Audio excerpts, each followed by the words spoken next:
Je vous propose 3 lectures pour débuter notre réflexion de ce matin. La première se trouve dans le livre du prophète Ésaïe, chapitre 40, verset 3. Une voix crie dans le désert, « Préparez le chemin de l'Éternel, faites une route bien droite pour notre Dieu dans les endroits arides. Toute vallée sera comblée, toute montagne et toute colline abaissée. Ce qui est tortueux sera redressé et les endroits rocailleux aplanis. Alors la gloire de l'Éternel sera révélée et au même instant, tout homme la verra. Oui, c'est l'Éternel qui l'affirme. » Deuxième passage dans l'Évangile de Matthieu, chapitre 3, versets 1 à 6. À cette époque-là parut Jean-Baptiste, qui prêchait dans le désert de Judée. Il disait « Convertissez-vous, changez d'attitude, car le royaume des cieux est proche. » Jean est celui que le prophète Ésaïe avait annoncé lorsqu'il a dit « C'est la voix de celui qui crie dans le désert, préparez le chemin du Seigneur, rendez ses sentiers droits. » Jean portait un vêtement en poil de chameau, une ceinture de cuir autour de la taille. Il se nourrissait de sauterelles et de miel sauvage. Les habitants de Jérusalem, de toute la Judée, de toute la région du Jourdain se rendaient vers lui. Reconnaissant publiquement leurs péchés, ils se faisaient baptiser par lui dans les eaux du Jourdain. Et un dernier verset, toujours dans le chapitre 3 de l'Évangile de Matthieu. « Moi je vous baptise dans l'eau, dit Jean, en signe d'un profond changement, mais quelqu'un vient après moi. Il est bien plus puissant que moi, et je ne suis même pas digne de lui enlever les sandales. C'est lui qui vous baptisera dans le Saint-Esprit et le feu. » Vous aurez sans doute compris à la lecture de ces 3 textes que Jean le Baptiste est donc l'accomplissement de cette prophétie d'Ésaïe, était celui qui devait venir pour ouvrir le chemin à Jésus. Pourtant, en y réfléchissant, à première vue du moins, on peut difficilement imaginer pire publicité que Jean-Baptiste. Vous parlez d'un ambassadeur. Alors je dis ambassadeur car il est celui qui doit, par son ministère justement, encourager ses frères et sœurs à aplanir les sentiers de celui qui vient après lui, autrement dit les aménager, en faisant de la place dans leur cœur pour celui qui vient, car c'est bien dans les cœurs que se trouvent ces sentiers. Et c'est bien dans notre cœur que celui qui devait venir veut marcher. Et celui qui vient n'est rien de moins que le roi Messie, annoncé par les prophètes. Vous en connaissez beaucoup, vous, d'ambassadeurs dont l'habit est fait de poils de chameau et qui mangent des sauterelles. Quel genre de roi peut-il bien annoncer, sachant qu'un ambassadeur représente est l'image de celui qui l'a envoyé? En représentant le roi, il incarne le royaume dont il est le héros, pas le héros. Il annonce la venue d'un roi qui, lors de son entrée en ce monde, la nuit de Noël, n'a eu qu'une mangeoire à bestiaux comme royal berceau. Voilà donc Jean-Baptiste arrivant dans le désert de Judée et commençant à prêcher. Mais là encore, la proclamation de la venue du Messie aurait pu se faire plus agréable pour les oreilles des Juifs et pour les nôtres aussi d'ailleurs. Les paroles du prophète semblent décidément en adéquation parfaite avec son look.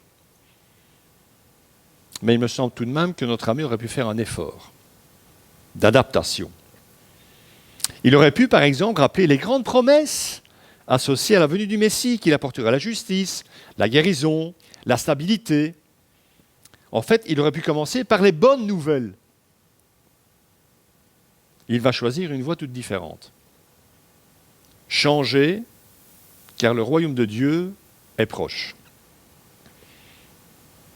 Et changer n'est jamais une bonne nouvelle pour personne. Quand on dit à quelqu'un « tu dois changer », ça n'est jamais une bonne nouvelle. Donc par l'utilisation que fait Matthieu de la citation d'Ésaïe que nous avons lue, nous voyons que Jean reprend en fait des propos, des mots familiers et faisant autorité pour rappeler à ses auditeurs justement de préparer le chemin ou faire des sentiers droits pour le Seigneur.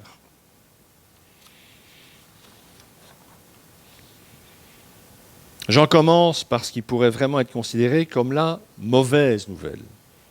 Il leur dit qu'ils doivent changer. Il nous dit que nous devons changer. Et aussi étrange que cela puisse paraître, ça va marcher.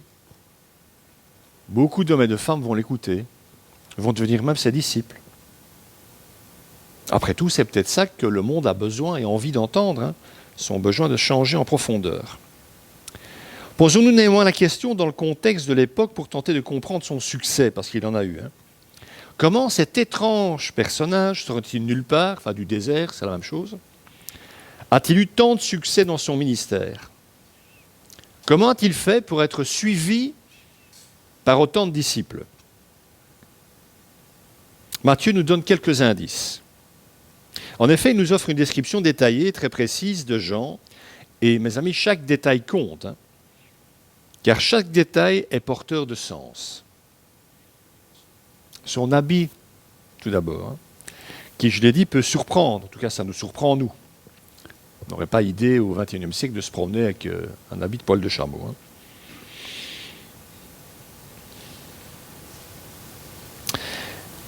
Ça nous surprend donc peut-être nous, mais pas ces auditeurs juifs qui, eux, sont en terrain de connaissance en voyant Jean habillé, accoutré de cette manière. Parce qu'un habit de poil et une ceinture de cuir, ça me rappelle quelqu'un, ça. La tenue d'Élie, du prophète Élie. Le plus grand des prophètes de l'Ancien Testament. Les sauterelles et le miel. Les sauterelles et le miel. Le repas des pauvres. Matthieu présente Jean à la manière des prophètes d'autrefois. Il le présente comme un homme de Dieu faisant autorité et annonçant la parole de Dieu, car il en est porteur. Ça faisait 400 ans que Dieu se taisait, 400 ans que le Seigneur n'avait plus donné de prophète à son peuple. Prends ce texte de Malachie, c'est le dernier chapitre du livre de ce prophète. Souvenez-vous de la loi de mon serviteur Moïse. Je lui ai donné en Horeb pour tout Israël des prescriptions et des règles. Je vous enverrai le prophète Élie avant que n'arrive le jour de l'Éternel, ce jour grand et redoutable. Il ramènera le cœur des pères vers leurs enfants et le cœur des enfants vers leurs pères, de peur que je ne vienne frapper le pays de destruction. La deuxième partie de cette prophétie est reprise mot pour mot par l'ange qui annonce la naissance de Jean le Baptiste à Zacharie, son futur papa. Vous vous rappelez quand il présente les pains de proposition dans le temple de Jérusalem, parce que le papa de Zacharie est un lévite, un prêtre. Mais il ajoute quand même une petite précision qui ne se trouve pas dans la prophétie de Malachie. Et là, on va retourner dans l'évangile de Luc, verset 17, chapitre 1. C'est ce que l'ange dit à Zacharie, de Jean-Baptiste qui doit naître. Il marchera devant Dieu avec l'esprit et la puissance d'Élie pour ramener le cœur des pères vers leurs enfants et les rebelles à la sagesse des justes, afin de préparer pour le Seigneur un peuple bien disposé. Ce n'est pas seulement le ministère de Jean d'aplanir les sentiers. Ces sentiers doivent s'aplanir dans le cœur de ceux qui entendront le message. Il marchera devant Dieu pour lui ouvrir la voie, avec l'esprit et la puissance d'Élie. On nous dit donc qui est Jean-Baptiste, un nouvel Élie, et quelle est sa mission, préparer pour le Seigneur un peuple bien disposé, un peuple avec un cœur prêt à entendre l'Évangile. C'est Élie qui doit précéder la venue du Messie. Il s'agit donc de Jean-Baptiste. Et à la question des disciples, qui était Jean-Baptiste? Jésus leur dira, vous n'avez toujours pas compris. Jean-Baptiste, c'est Élie. Le peuple vient en foule vers Jean pour être baptisé parce que le peuple, le petit peuple a bien compris, sans doute a discerné quelque part, qui était ce fameux Jean-Baptiste. Il semble donc que Jean ait bien joué son rôle de précurseur. Ça a marché. Le baptême, son baptême à lui, dont il est question ici, nous dit Matthieu, est une purification rituelle, symbolisant la repentance, la prise de conscience qu'il existe un Dieu et que nous, les hommes, sommes pécheurs devant lui, que nous ne sommes plus des hommes selon son cœur, que nous sommes perdus, et que nous avons besoin d'être sauvés. Et que nous devons donc nous préparer à la venue de celui grâce à qui nous pourrons être lavés, purifiés, sanctifiés, pardonnés, changés. Mais il y a plus ici qu'un peu d'eau versée, la conviction de demander pardon et de repartir à zéro. Le baptême de Jean est un signe annonciateur de quelque chose de plus grand à venir. Il s'agit d'une purification plus efficace que celle du baptême de Jean, parce que cette purification-là sera permanente. Cette purification, c'est celle qu'apportera le Seigneur. Car lui viendra, non pas avec un peu d'eau, fût-elle celle du Jourdain, mais avec le Saint-Esprit et le feu. Alors les images, les métaphores employées par Jean dans la suite de ses explications sur le ministère de celui qui vient, le ministère de Jésus, nous aident à comprendre ce que signifie ce baptême d'esprit et de feu. Cette purification s'opère, en tout cas en partie, par la séparation de ce qui est bon, de ce qui est mauvais. Rappelez-vous, toujours en Matthieu 3. Je vous relis le texte. Moi, je vous baptise d'eau en vue de la repentance. Et c'est comme si Jean nous disait, ça ne va pas suffire. Ça va vous préparer, mais ça ne suffira pas. Mais celui qui vient après moi est plus puissant que moi et je ne suis pas digne de porter ses sandales. Lui, il vous baptisera du Saint-Esprit et de feu. Il a sa pelle à la main. C'est là qu'il fait la distinction. Il nettoiera son aire de battage et il amassera son blé dans le grenier, mais il brûlera la paille dans un feu qui ne s'éteint pas. Alors, si vous avez un peu de culture biblique, ce dont je ne doute pas, cette précision de l'aire de battage, cette histoire de blé, devrait vous faire penser au psaume 1. Pas pour rien que c'est le 1 d'ailleurs. C'est le premier du psautier. Psaume 1, versets 1 à 6. Je suis très biblique, hein, mais quelque part nous sommes là pour ça, n'est-ce pas? Heureux l'homme, c'est une béatitude. Heureux l'homme qui ne suit pas le conseil des méchants, qui ne s'arrête pas sur la voie des pécheurs et qui ne s'assied pas en compagnie des moqueurs. C'est déjà quelqu'un apparemment qui a compris quelque chose. Mais qui trouve son plaisir dans la loi de l'Éternel et la médite jour et nuit. Hein? Ça laisse rêveur, hein? Il ressemble à un arbre planté près d'un cours d'eau. Il donne son fruit en sa saison et son feuillage ne se flétrit pas. Tout ce qu'il fait lui réussit. Les méchants, au contraire, ressemblent à la paille que le vent disperse. Ouais, ils ressemblent à la paille. Ceux qui sont fermés à l'Évangile, ils ressemblent à la paille que le vent disperse. Voilà pourquoi les méchants ne résistent pas lors du jugement. Donc non, le jugement, c'est quoi? C'est la venue de Dieu. Ni les pécheurs dans l'assemblée des justes. En effet, l'Éternel connaît la voie des justes, mais la voie des méchants mène à la ruine. Alors, ce processus dont parle Jean à son auditoire est bien connu de son auditoire. Nous, ça, enfin, encore une fois, on a beau habiter Braine-l'Alleud, il y a encore un peu quelques champs autour. De temps en temps, on voit un tracteur passer sur la route, mais je ne pense pas qu'aujourd'hui, en Belgique, on utilise encore ce système pour traiter le blé. Mais à l'époque de Jésus, où 80% des récoltes en Galilée se font de cette manière-là, les agriculteurs étaient à l'écoute de ce genre de problématique. Ils utilisaient une pelle à vanner pour jeter le grain en l'air. Ça se fait encore aujourd'hui dans certains pays qui n'ont pas de tracteurs, qui ne s'endettent pas pour des millions avec des tracteurs. Je ferme la parenthèse. Les parties lourdes et comestibles tombaient sur le sol, mais la balle, plus légère, était en principe emportée par le vent. Et la paille qui restait après cela, le fermier la séparait du reste et la brûlait.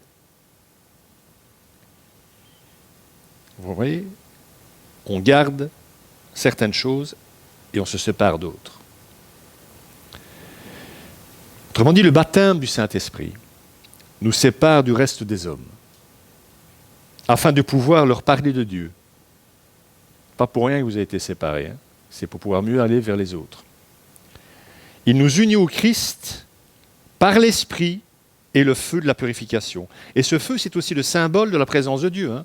Rappelez-vous Exode 3, quand Moïse tombe nez à nez avec un buisson qui brûle et ne se consume pas, ce feu, c'est le symbole de la présence de Dieu.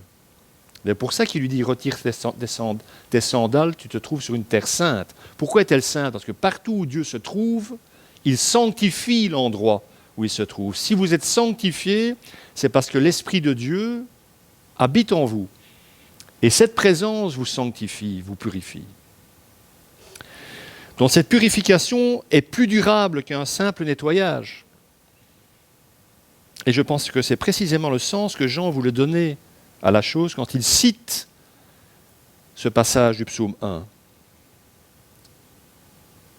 Alors le baptême du peuple, de certains membres du peuple d'Israël par Jean est très significatif. Il est porteur de sens, bien entendu. Mais sans l'œuvre de l'Esprit Saint qui l'accompagne, par la suite, ses effets sont temporaires. Demander pardon à Dieu sans avoir été poussé par l'Esprit Saint à le faire ne revient en fait qu'à être purifié temporairement, en attendant que notre conscience nous accuse à nouveau. Il faudrait dès lors se plonger dans l'eau du baptême de Jean régulièrement, toutes les semaines, tous les jours, s'il n'y avait eu que celui-là. D'ailleurs, dans le livre des Actes, je crois que c'est Paul qui à un moment se retrouve avec des Samaritains qui croient en Jésus. Et Paul leur pose la question, avez-vous été baptisés? Il dit oui, du baptême de Jean. Et Paul dit, ça ne suffit pas. Vous devez être baptisés de l'Esprit. Voilà. Et ils sont à ce moment-là baptisés de l'Esprit. Donc le baptême de Jean n'a de sens que si l'on passe par après par le baptême de l'Esprit. Parce que c'est un baptême de repentance, le baptême de Jean. Donc le baptême de Jean, si je vais l'actualiser, il fait partie de la conversion en ce qu'il symbolise la repentance. C'est un des éléments. En ce sens, avec les pères de l'Église, nous pouvons dire que l'eau de ce baptême de l'Esprit, pour nous, est celle de nos larmes qui accompagnent toute repentance véritable. Il y a très peu de gens qui sont véritablement convertis, qui n'ont pas pleuré, peut-être pas pendant des heures comme certains, mais au moins un petit peu. Les pères de l'Église disent que ce sont ces larmes-là qui sont le véritable baptême, qui confirme le baptême de l'Esprit. Donc pour changer véritablement de vie, il faut donc plus qu'un peu d'eau et la prise de conscience passagère que l'on a mal agi. Il faut l'action de l'Esprit Saint nous convainquant que nous sommes pécheurs, que c'est un état permanent, mais que nous pouvons en être pardonnés définitivement. Parce que l'homme, ça je vous apprends rien, je suppose, n'est pas pécheur de temps en temps. C'est notre état perpétuel et dès lors, quelqu'un d'autre doit prendre en charge ce problème. Quelqu'un qui n'a jamais péché et dont l'Esprit doit investir notre cœur, notre vie, afin de faire de nous des saints à qui il en arrive encore, parfois, de pécher. La règle doit devenir, l'Esprit Saint aidant, l'exception. C'est uniquement le Saint-Esprit qui peut appliquer à nos âmes la justice que le Christ a acquise pour nous par sa mort à la croix et sa résurrection. Avec le seul baptême de Jean, ceux et celles qui s'y sont plongés devront être lavés à nouveau. En revanche, l'œuvre de Jésus par l'Esprit est efficace pour toujours, pour l'éternité. De là un baptême unique, je parle du baptême d'eau, là, qui ne transmet pas le salut, comme certains pensent et le disent encore, mais représente la mort de celui qui s'y plonge, parce que vous êtes mort avec le Christ. Et sa participation à la vie nouvelle par la résurrection de son Seigneur Jésus, lorsqu'il est ressorti de l'eau. C'est pour ça que les bons pasteurs ressortent les baptisés de l'eau. Autrement, on les laisserait dans l'eau. Parfois, on est tenté, mais on ne le fait pas, parce que ce n'est pas bien. Donc la symbolique est très puissante, me semble-t-il. Et ce baptême-là, pas besoin de le reproduire. Certains pensent même que le baptême de Jean le Baptiste, équivalait à celui qu'administraient les Juifs. Lorsqu'un païen demandait à devenir juif, il y avait les Juifs baptisés aussi à l'époque. Ils baptisaient des prosélytes, donc des gens, des païens qui voulaient devenir juifs. Ils se faisaient circoncire, on les plongeait dans l'eau, et là, symboliquement, ils abandonnaient toutes les mauvaises choses qu'ils avaient commises quand ils étaient païens. et il renonçait à ces choses pour devenir juif. Quelque part, s'il y avait eu que le baptême de Jean ou le baptême des Juifs, le salut se serait trouvé dans le judaïsme. Et ce n'est pas le cas. T'es bien d'accord, hein? Alors, si les spécialistes de la Bible qui défendent cette approche ont raison, cela signifie que les Juifs du temps de Jésus, tout en se prévalant d'être le peuple de Dieu, le peuple proche de Dieu, étaient considérés par Dieu comme un peuple païen et qu'ils avaient, tout comme les non-juifs, besoin qu'on leur parle du vrai Dieu, qui n'étaient pas plus proches du Dieu d'Israël que ceux qui n'en avaient jamais entendu parler. C'est fort, hein? Mais je pense que ça doit être juste. Alors reste ce mystère, à jamais enfoui pour moi. Enfin, je dis que c'est enfoui pour moi parce que je vais vous dire certaines choses qui, je pense, bibliquement sont tout à fait justes par rapport à cette question. Et je vais vous dire la question, mais je dis que c'est enfoui en moi parce que je pense qu'il y a encore plus que ce que je vais vous dire. Matthieu 11, versets 7 à 11.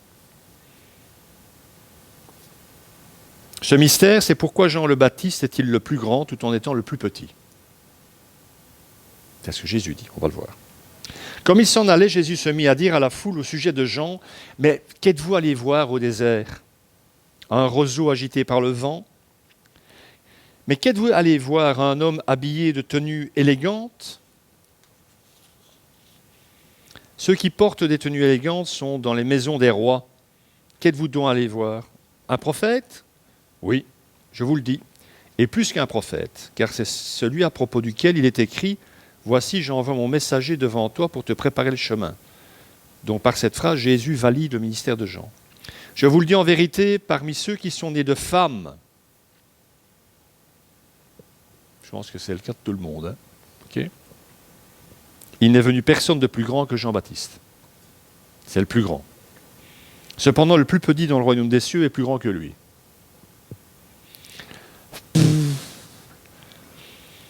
Alors là, l'Évangile ne parle pas d'une question éventuelle des disciples quand ils sont dans l'intimité avec Jésus, parce qu'ils n'ont pas osé, à mon avis. Vous avez compris? Oui. Ils n'ont rien compris du tout. Hein. Ils sont comme nous, quoi.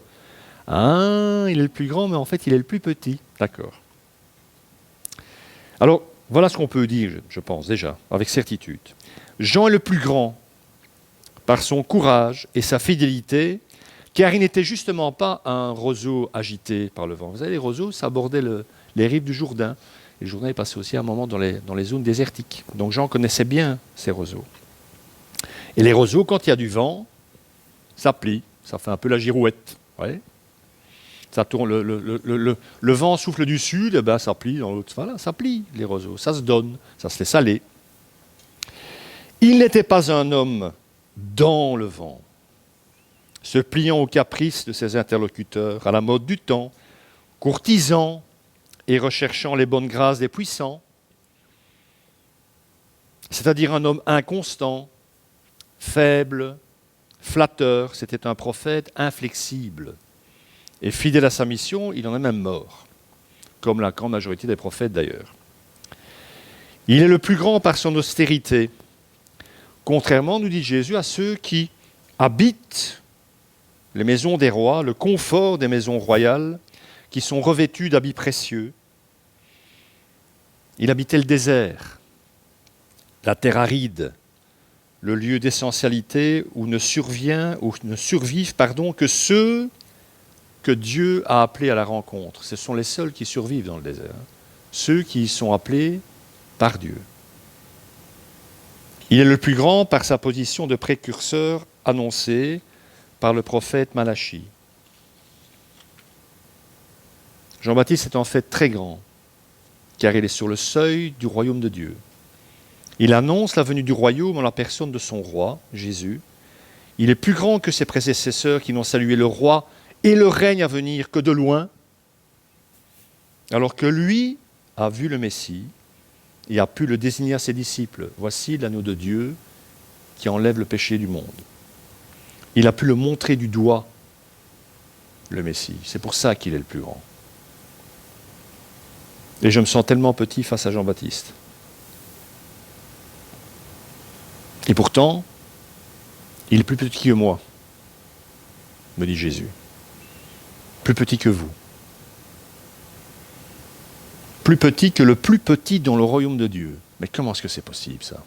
Eh bien, c'est l'apôtre Jean, un autre Jean, qui nous offre la réponse. Dans le chapitre 1er, dans le prolégomène de Jean. Ça veut dire introduction. Ça fait peur, tout de suite. Théologiens inventent des mots pour se rendre intelligents. Et les pasteurs suivent. Il fallait que je le place.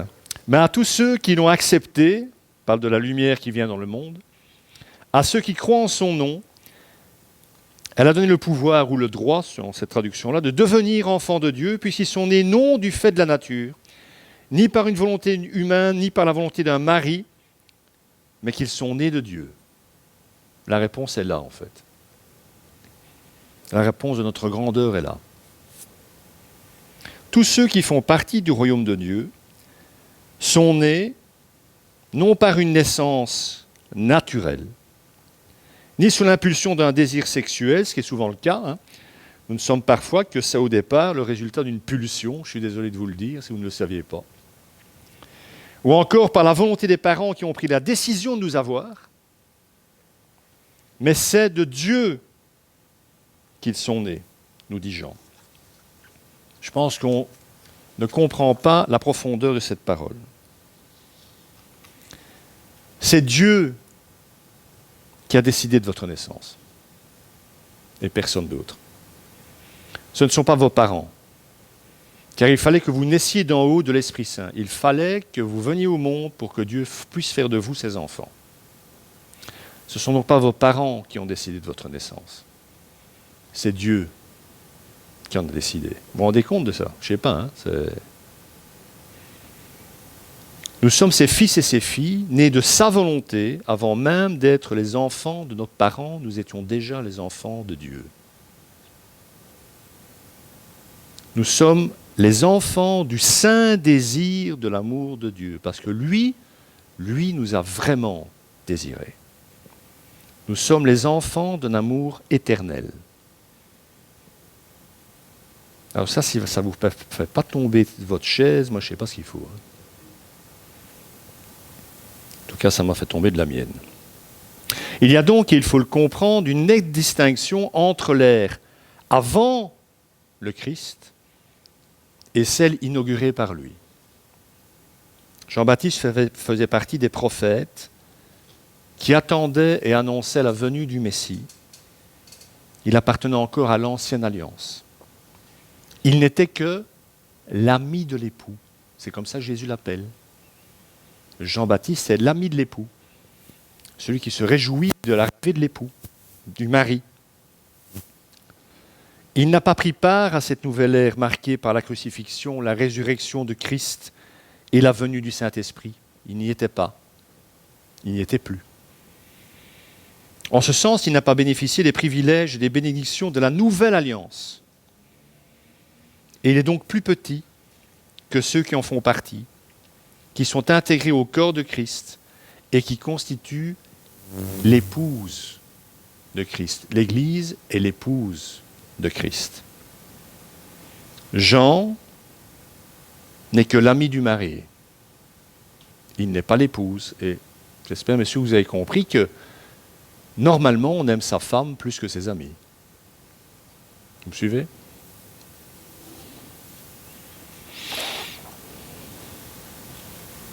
Donc, en cette période de l'Avent, il nous est demandé de nous préparer, nous aussi, à une venue. La venue d'un petit enfant dans une crèche. Émerveille-toi, peuple de Dieu. Cet enfant est, oui, ton Seigneur. Et il est venu pour toi.